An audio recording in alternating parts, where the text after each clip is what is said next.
Hey, what's going on YouTube? Today's video is going to be all about the Lithuanian skirmisher plus spearman forward.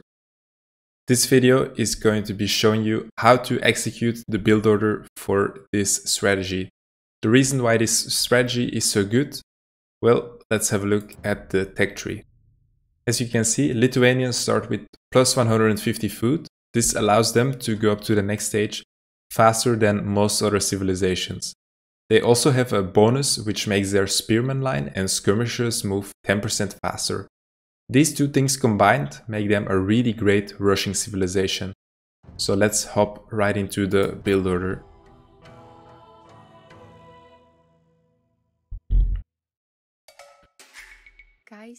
Starting off, it's just really standard.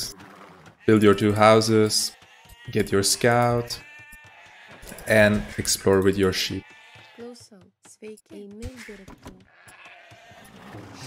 Now for this build order, it's really important that you always keep your scout on the move.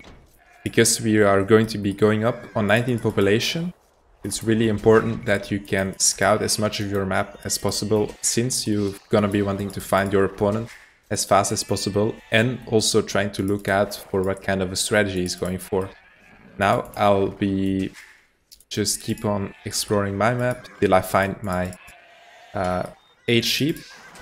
And for this build order, you also don't need to push the deer, because you can just go up without them on 19 population. So right now I've already found my 2 hunts, my 2 boar, in this case an elephant and a rhino.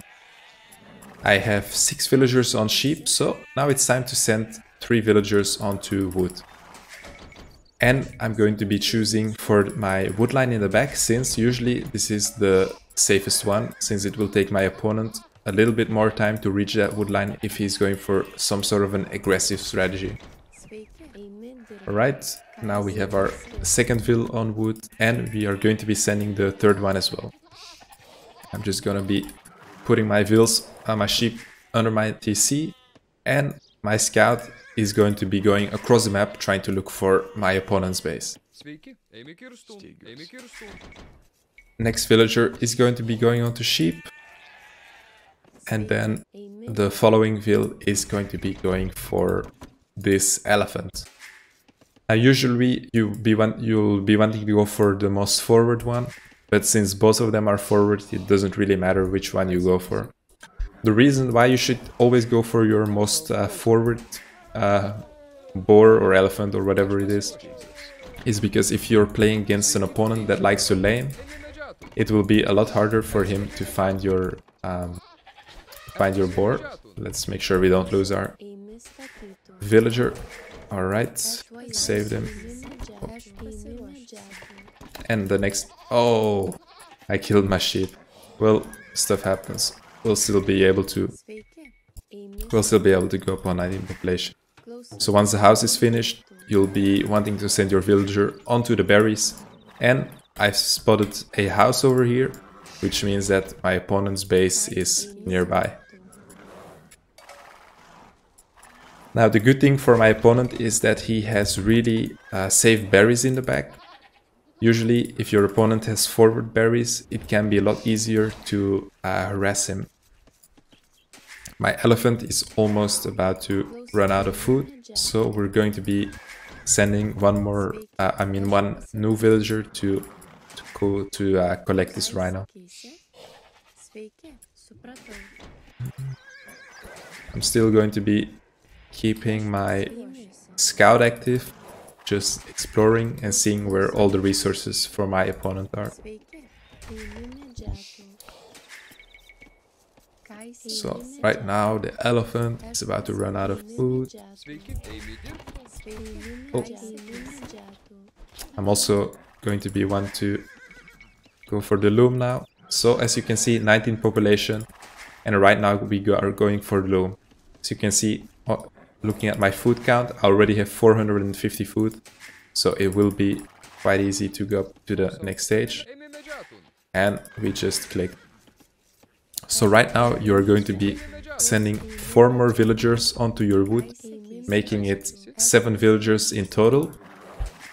And you're also going to be taking 3 villagers, 3 full HP villagers, and these ones are going to be going forward. Now, if you've scouted that your opponent is going to be going for a drush, you're going to be wanting to be really careful, because usually around this time is when the drush leaves the barracks. And if you're in a straight line to your opponent, his drush is usually going to be taking the same route. So you gotta be really cautious to not run into his drush, because this can make that he spots your forward and can deny you from placing the buildings. So I'm just going to be going for my barracks, and if you want, you can even wall in your wood line at home just to keep it safe, in case your opponent is going for a drush. You're also going to be want to making a house, because you did go up on 19 population. So I'm just going to be building my archery range, and I can start producing skirmishers and spearmen. We also went for the double bit-axe, because that's a really important upgrade. We are not going for horse collar. We are going to be skipping out on that upgrade, but you really need double bit-axe. As you can see, my opponent, his map, he has both of his golds here and both of his stones forward. So I'm going to be starting off with putting a tower on his wood line, because for now he only has 1 wood line, and if you can deny your opponent's wood, that's usually a really great start. Now at home we're going to be sending more and more villagers onto food. Seems like he has spotted my forward. So we're going to be wanting to wall in our tower, and also keep on producing skirmishers and spearmen. Now, if your opponent tries to fight your skirms and spears, you can just run away, and remember, you do have the 10% faster movement speed. So, in theory, he should never be able to catch up to you. Now, the vills that are forward, they can be used to keep on building towers. I mean, not towers, houses, just to keep them working. And at home, once the sheep run out, you're going to be going for a lot of farms. So we're just going to be keeping our villagers onto the stragglers. So now that we've chopped out all of, went through all of our sheep, we're going to be dropping down a lot of farms. And once we have about, let's say, 8 to 10 farms, we can go for a blacksmith and go for the fletching upgrade. This will give +1 range on our skirmishers, and it will also be able to do a little bit more damage against units like skirmishers or even your opponent's spearmen.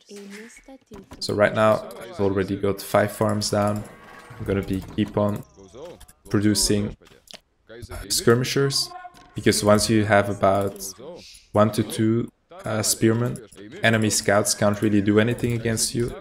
So that's why you should prioritize getting a big ball of skirmishers, since once they are massed enough, it's actually going to be really easy to take down villagers. So right now I'm just gonna keep on producing skirms. I already have a lot of food, so now I can save up a little bit of wood and go for a blacksmith. If you want, you can go for a second lumber camp a bit later on. I'm just going to be using my skirms, aggressively denying him on the wood. If you want, look, you can even quite easily chase down your opponent's villagers, because you do have the faster movement. So it's going to be really easy to track down his villagers. So right now I can even go for a second lumber camp. We just constructed our blacksmith, and we are going for the fletching upgrade. At this point you can either go for a stable or a second lumber camp. I usually like to go for a stable, but if you want to have a little bit better eco, I could also suggest going for a second lumber camp first and then adding your stable. The reason why you want to go for a stable is because scouts, they do a little bit more damage, and if your opponent goes for skirmishers himself, it's going to be really easily to counter him with the scouts. Plus you have a lot of skirms already, so if he goes for spearmen, you can take them down quite easily as well. So our berries just ran out, meaning that we can go for more farms on the mill. My villagers at home, I'm just going to be sending them onto the stone to keep them working. And once our stable is created, we can start adding in a lot of scouts.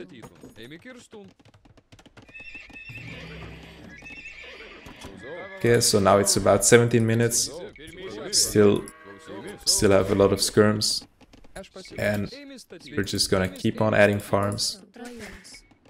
Right now we're going to have close to 18 farmers, so we can start to go on gold if we want, to slowly work our way up to castle age.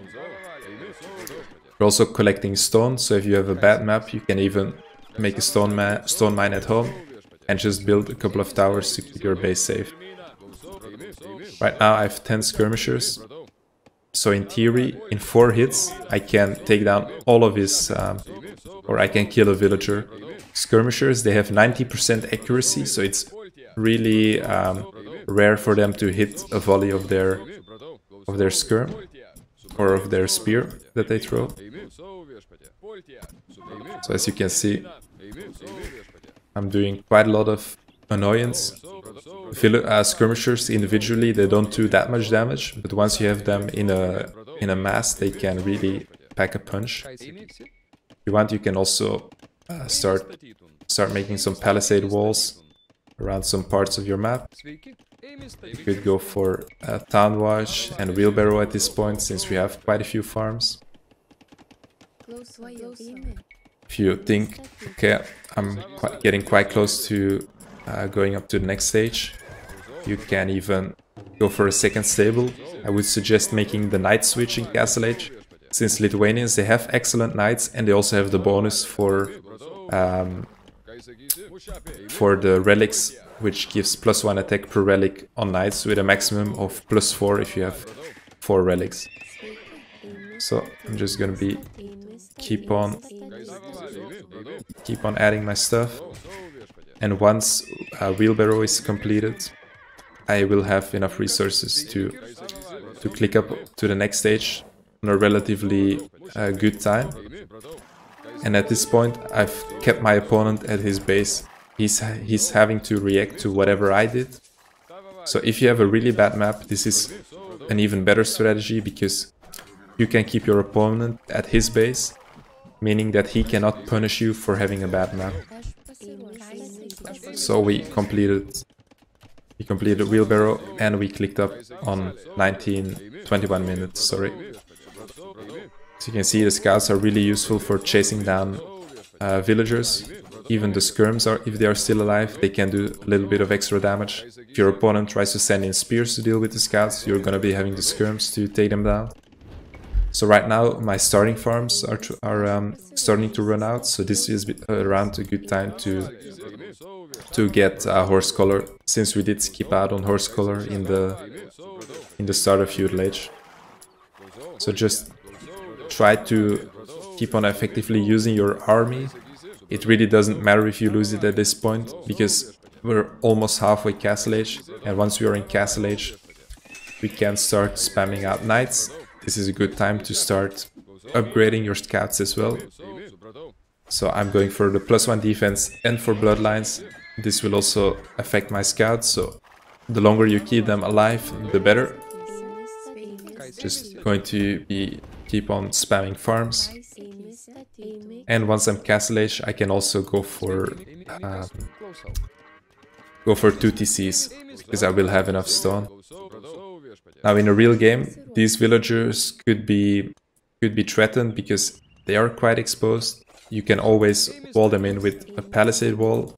This way they are safe against spears or skirms. But if your opponent goes for archers, let's say, you could always send them back at this point because they've served their purpose. Okay, so we're up to the castle age. We can just add 2 TCs.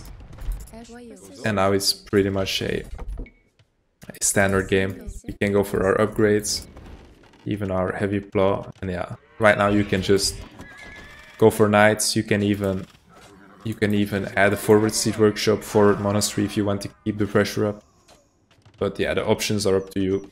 I would say going for a knight switch is really good once you go up to castle age. You could go for forward siege if you want. You could go for a monastery at home and start picking up relics. As you can see, I've scouted 1, 2, 3 relics. You could even make a scout once you're going up to castle age if you lost all your scouts and just explore the sides of your map. So yeah, that's going to be it for this video. Hope you guys learned something new and hopefully you will have great success with this build.